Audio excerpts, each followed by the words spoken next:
Good morning everyone. हमारा आज का टॉपिक है systems and theories of psychology में एल्फ्रेड एडलर के बारे में। So let's start with Alfred Adler from 1870 to 1937। अगर हम उनके लाइफ स्केच के बारे में बात करें, he was born on 7 February 1870 at a place called Vienna in Austria, and इनकी जो मृत्यु हुई, डेथ हुई, that was on 28 May 1937 at Aberdeen in Scotland. अगर हम इनके शुरुआती जीवन की बात करें, सो एल्फ्रेड एडलर जो है, he was the second of parents 6 children. His father Leopold, he was a wealthy merchant. So इनकी फैमिली जो थी काफी वेल्दी थी, पैसे की कोई कमी नहीं थी। एंड जब ये छोटे थे, he was very weak and frail, and even इन्हें रिकेट्स की बीमारी भी झेलनी पड़ी, जो कि विटामिन डी की डेफिशिएंसी से होती है। और जब ये 4 साल के थे, ही रिकवर्ड फ्रॉम निमोनिया, एंड जिसकी वजह से इन्होंने चाहा कि इन्हें फिजिशियन बनना है। सो एडलर का यंगर ब्रदर भी काफी साल पहले उनकी डेथ हो चुकी थी, और यही सब बचपन के जो कड़वे अनुभव थे उनके हेल्थ को लेकर, इन सब चीजों ने उन्हें फोर्स किया कि उन्हें डॉक्टर बनना चाहिए। उन्होंने काफी इंटेंसली एकेडमिकली और सोशली काम किया सेल्फ एस्टीम पर एंड एक्सेप्टेंस फ्रॉम पीयर्स पे। और इनकी जो थ्योरी था, उसका जो मेन पार्ट था, जो मेन कोर था, दैट वाज इंफीरियोरिटी, क्योंकि उन्होंने अपने बचपन में इंफीरियोरिटी सबसे ज्यादा देखी, जिसको हम लोग हीन भावना भी बोलते हैं। नाउ 1895 में इन्हें मेडिकल डिग्री मिली, एंड इनका स्पेशलाइजेशन था ऑप्थेल्मोलॉजी में, एंड ही प्रैक्टिस्ड इट। 1902 में इनका इंटरेस्ट जो है, इनकी रुचि साइकेट्री की फील्ड में बढ़ी, एंड इन्होंने सिगमंड फ्रॉइड के अंडर में वियना साइकोलॉजिकल सोसाइटी को ज्वाइन कर लिया। 1910 में इन्हें साइको एनालिटिकल सोसाइटी का प्रेसिडेंट अपॉइंट किया गया। 1911 में इन्होंने रिजाइन कर दिया सोसाइटी से। 1914 से लेकर 18 के बीच में, जब वर्ल्ड वॉर 1 था, एज अ फिजिशियन इन्होंने काम किया और कुछ चाइल्ड गाइडेंस क्लिनिक्स भी खोले। एंड फाइनली 1920 में इन्होंने डेवलप किया इंडिविजुअल साइकोलॉजी को, जिसको हम व्यक्तिगत मनोविज्ञान भी कहते हैं। 1937 में ये यूएस में सेटल हो गए, और इन्हें न्यूयॉर्क में एक मेडिकल कॉलेज का प्रोफेसर नियुक्त किया गया। एंड 1937 में ही एक लेक्चर के टूर के दौरान एबरडीन स्कॉटलैंड में इनकी मृत्यु हो गई। सो ये जो टर्म है इंडिविजुअल साइकोलॉजी या व्यक्तिगत मनोविज्ञान, यहाँ पे जो ये टर्म इंडिविजुअल है, इसका मतलब सिर्फ इंडिविजुअलिज्म या सेल्फ सेंटर्डनेस नहीं है, बल्कि इसका मतलब है that each person is unique and indivisible. हर इंसान अपने आप में यूनिक होता है। क्यों?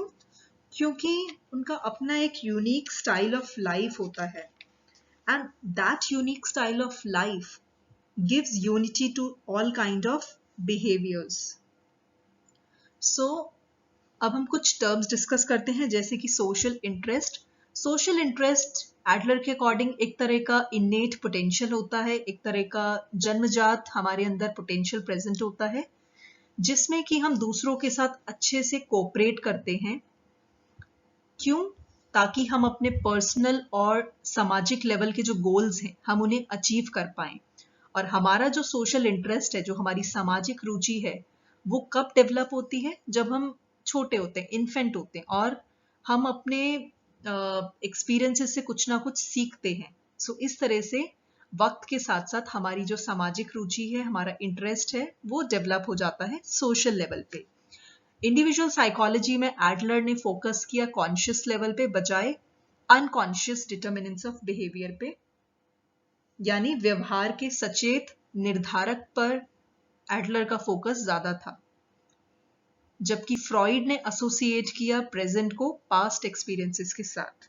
एंड एडलर का ये मानना था कि हम ज्यादातर अफेक्ट होते हैं जो भी हमारे फ्यूचर प्लान्स होते हैं उनको लेके।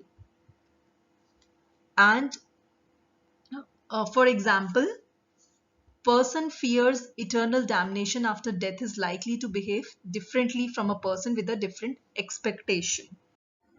Now, इंडिविजुअल साइकोलॉजी के अकॉर्डिंग एडलर का ये मानना था कि हमें हर इंसान को एज अ होल देखना चाहिए rather than a part. Freud ने पर्सनालिटी को जिस तरह से डिवाइड किया अलग अलग हिस्सों में, जिसको हमने इड, ईगो और सुपर ईगो जो हमने पढ़ा भी है, वहीं दूसरी तरफ एडलर ने एम्फसाइज किया पर्सनालिटी की यूनिटी के ऊपर, उसकी यूनिकनेस के ऊपर. और हमारी पर्सनालिटी में एक तरह की कंसिस्टेंसी होती है जो हमें सक्सेसफुल बनाती है. एडलर ने इम्पोज किया इनेट डायनामिक फोर्स के ऊपर कि कुछ चीजें, कुछ फोर्सेस हमारे अंदर हमारे जन्म से प्रेजेंट होती हैं जो हमें हमारे गोल की तरफ डायरेक्ट करती हैं ताकि हम उन्हें अचीव कर पाएं. और जो एडलर का कंसेप्ट था सुपीरियरिटी, वो एक तरह से रिप्रेजेंट करता है एक सेल्फ के कंप्लीट एंड ओवरऑल डेवलपमेंट को. नाउ, एडलर की साइकोलॉजी के काफी सारे डिस्टिंग्विशिंग फीचर हैं एंड बेसिकली ये जो है एक तरह के कॉमन सेंस साइकोलॉजी है जिसको हम लोग इजीली अप्लाई कर सकते हैं और समझ सकते हैं. दूसरी बात, जो इंडिविजुअल साइकोलॉजी है ये काफी ऑप्टिमिस्टिक है एंड एडलर ने इसमें एक तरह का रियलिस्टिक एटीट्यूड रखा है किसी की भी पर्सनालिटी को एक्सप्लेन करने में और उस ह्यूमन व्यक्तित्व को अच्छे से समझाने में. सो पूरी जो एडलर की साइकोलॉजी है, व्यक्तिगत मनोविज्ञान, इसको 7 हिस्सों में बांटा गया है, जिसमें से पहला पार्ट है ऑर्गन इंफीरियोरिटी एंड कंपनसेशन, जिसे हम अंगहीनता और क्षतिपूर्ति भी बोलते हैं. 1907 में एडलर ने एक पेपर पब्लिश किया जिसका नाम था study of organ inferiority and it's psychical compensation. And Adler ने कोशिश की ये समझाने की कि लोग जिनके अंदर किसी ना किसी तरह की अंगहीनता होती है, जैसे कि वो लोग अंधे होते हैं या उन्हें सुनाई नहीं देता है, वो क्या करते हैं, किसी ना किसी तरह से कंपनसेट करने की कोशिश करते हैं, अपनी इस अंगहीनता की क्षतिपूर्ति करने की कोशिश करते हैं. कैसे? किसी ना किसी एरिया में आगे बढ़कर अपना नाम कमाते हैं. ओके, यहां पर क्या है, आपका एटीट्यूड बहुत ज्यादा मैटर करता है. अगर आप एक पॉजिटिव एटीट्यूड पजेस करेंगे तो आप इंफीरियोरिटी के केस में भी कहीं ना कहीं कंपनसेट कर पाएंगे और अपनी लाइफ में सक्सेस को अचीव कर पाएंगे. 1910 में एडलर ने इस कंसेप्ट को एक्सटेंड किया और बताया कि जो हमारे अंदर की हीन भावना की फीलिंग्स होती हैं वो कहीं ना कहीं इनेट हैं, जन्मजात हैं और ये यूनिवर्सल होती हैं नेचर में. और यही इंफीरियोरिटी की फीलिंग्स किसको जन्म देती हैं? स्ट्राइविंग फॉर सुपीरियरिटी को. स्ट्राइविंग फॉर सुपीरियरिटी मीन्स जब हम श्रेष्ठता के लिए प्रयास करते हैं. Okay, and it is the feeling of inferiority and not defective organ that motivates. So यही हीन भावना जब हमारे अंदर प्रेजेंट होती है तो ये एक तरह का मोटिवेशन का काम करती है जिससे कि हम अपनी लाइफ में आगे बढ़ पाए.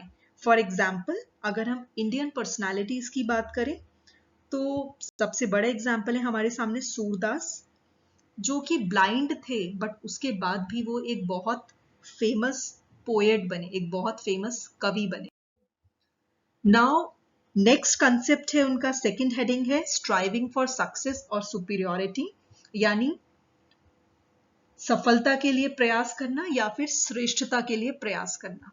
1908 में एडलर ने कहा कि एग्रेशन एक तरह का डायनेमिक पावर है हर मोटिवेशन के पीछे. somehow he was dissatisfied with this term. So 1912 में what he did, इन्होंने एक कंसेप्ट दिया था मैस्कुलिन प्रोटेस्ट का, जिससे 1912 में इन्हें चेंज करना पड़ा और इन्होंने उसका नाम बदल के रख दिया स्ट्राइविंग फॉर सुपीरियरिटी. क्यों? क्योंकि इनका मानना था जो मैस्कुलिन प्रोटेस्ट है वो पूरी तरह से ह्यूमन मोटिवेशन को एक्सप्लेन नहीं करता है. So he was not satisfied with it. So later on जब एडलर ने कुछ चीजें लिखी, बुक्स वगैरह लिखी, पेपर्स लिखे, तो उसमें इन्होंने इस टर्म को मॉडिफाई किया, स्ट्राइविंग फॉर सक्सेस या परफेक्शन उसको बताया। एंड ये एक तरह का बेसिक अर्ज होता है जो हमें परफेक्शन की तरफ बढ़ने के लिए मोटिवेट करता है। एंड काफी सारे फीचर्स हैं इसके, जैसे कुछ फीचर्स मैं आपसे डिस्कस करती हूँ। स्ट्राइविंग फॉर सक्सेस जो है वो इनेट होता है और हमारे बर्थ के टाइम पे प्रेजेंट होता है। So therefore it proceeds the feelings of inferiority rather than springs from them. And भले ही स्ट्राइविंग फॉर सक्सेस जो है वो इनेट हो और बर्थ के टाइम प्रेजेंट हो, बट उसे हमें डेवलप करने की जरूरत है, बिकॉज बर्थ के टाइम पे ये एक तरह की पोटेंशियल की तरह हमारे अंदर प्रेजेंट होता है, ना कि एक एक्चुअल फॉर्म में। तो हमें कहीं ना कहीं उसको विकसित करने की जरूरत है। इसीलिए स्ट्राइविंग फॉर सक्सेस यानी सफलता के लिए जो हम प्रयास करते हैं वो हमारी जिंदगी में थ्रू आउट हमारे साथ प्रेजेंट रहता है। और ये जो कंसेप्ट है ये it's not a confluence of motives, बल्कि ये एक तरह का सिंगल मोटिव है जो कि बाकी ड्राइव्स को शेप करने में हेल्प करता है। और वहीं पर श्रेष्ठता के लिए जो प्रयास है, स्ट्राइविंग फॉर सुपीरियरिटी है, वो एक तरह का यूनिवर्सल ड्राइव है जो कि प्रेजेंट होता है नॉर्मल इंसान में भी और न्यूरोटिक लोगों में भी। बस फर्क इतना है, जो रास्ता अपनाते हैं ये दो तरह के लोग अपने गोल को अचीव करने में, वो रास्ते अलग अलग होते हैं। तीसरा जो कंसेप्ट इन्होंने बताया था इंडिविजुअल साइकोलॉजी में, वो है सोशल इंटरेस्ट, या फिर इसे हम सामाजिक रुचि भी कहते हैं। कहीं ना कहीं सामाजिक रुचि और सफलता के लिए प्रयास एक दूसरे से आपस में कनेक्टेड है। So the notion of social interest and striving for success, they are closely related. And Adler के अकॉर्डिंग यही वो सोशल इंटरेस्ट है जो मोटिवेट करता है किसी भी इंसान को सफलता के लिए प्रयास करने में, वो भी एक हेल्दी तरीके से। एंड जब ये चीज किसी इंसान में कम होती है या इस चीज की कमी होती है, वो पर्सन मैलएडेप्टिव बन जाता है। सो सोशल इंटरेस्ट हम किस तरह से डिफाइन कर सकते हैं? It's an attitude of caring and concern for humanity. And social interest basically क्या है? जब हम दूसरे के प्रति एम्पैथेटिक फीलिंग रखते हैं, एम्पैथी शो करते हैं, दैट इज सोशल इंटरेस्ट। सो ये ह्यूमन के बिहेवियर को गाइड करने में हेल्प करता है, वो भी पूरी जिंदगी। जिस तरह से स्ट्राइविंग फॉर सक्सेस है, उसी तरह से सोशल इंटरेस्ट जो है, सामाजिक रुचि भी इनबॉर्न होती है, नो डाउट, बट इसे हमें कहीं ना कहीं विकसित करने की जरूरत है। एंड कुछ लोग ऐसे भी होते हैं जो थ्रू आउट लाइफ कभी सोशल इंटरेस्ट डेवलप ही नहीं कर पाते हैं। And among them personal superiority dominates. कुछ एग्जाम्पल्स मैं आपसे डिस्कस करती हूँ जिन लोगों में सोशल इंटरेस्ट की कमी होती है या सामाजिक रुचि की कमी होती है। For example neurotics, for example drunkards जो लोग बहुत शराब पीते हैं, criminals and prostitutes. So these are some of the examples who lack social interest. So next PPT में इसका second part मैं आपके साथ discuss करूंगी, इसके बाकी headings. So see you for the next time. Thank you so much everyone.